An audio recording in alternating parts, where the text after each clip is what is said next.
Maranata, Senhor está viniendo, 9 de januário. Homem não humilde te proclamar mensagem. E assim nós temos palavra profética para mais segurança, na qual você está assim bom de pôr atenção. Como não lampe que te luza de lugar escuro, te hora dia abre e estreia de madrugada sale de vosso coração. 2 Pedro 1, versículo 19. A mensagem aqui, agora declarada está parte do Evangelho Eterno. A mensagem de Revelação 4, versículos 6 e 7. O trabalho de predicar o Evangelho não é hora de encargar na ángel, mas é hora de confiar na gente. Ángel é santo é hora de usar o dirigimento do trabalho aqui. Não tem grande movimento para a salvação de gente, de não encargo, mas o trabalho mês de proclamação do Evangelho, de hora assim dor de servidor de Cristo ribatera. Homem não fiel, o estava obedecido na impressão de Deus o Espírito e a ensinança de sua palavra, mas será proclamar a advertência aqui no mundo. Não estava ensinando com a pôr atenção na palavra segura de profecia. E lâmpico da luz de lugar escuro, de hora dia abre e esteia de madrugada sale. 2 Pedro 1, versículo 19.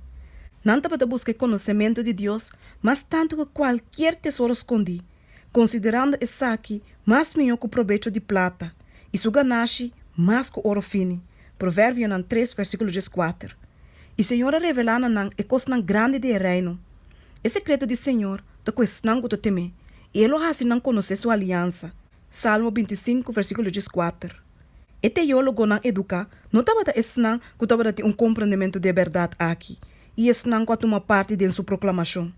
Se essa aqui não, estava guardia não fiel, que estava escrutinar a escritura não diligentemente, e com a oração, não estava saque hora estava dentro a noite. E profecia não lo revelando não, e evento não, que estava a ponto de ir tomar lugar. Pero não estava a ocupar a posição aqui. E a mensagem agora na dor de homem na mais humilde. Isso sabe isso. Cada mientras que você tinha luz, para a escuridade não surpreender você. Juan 2, versículo 35.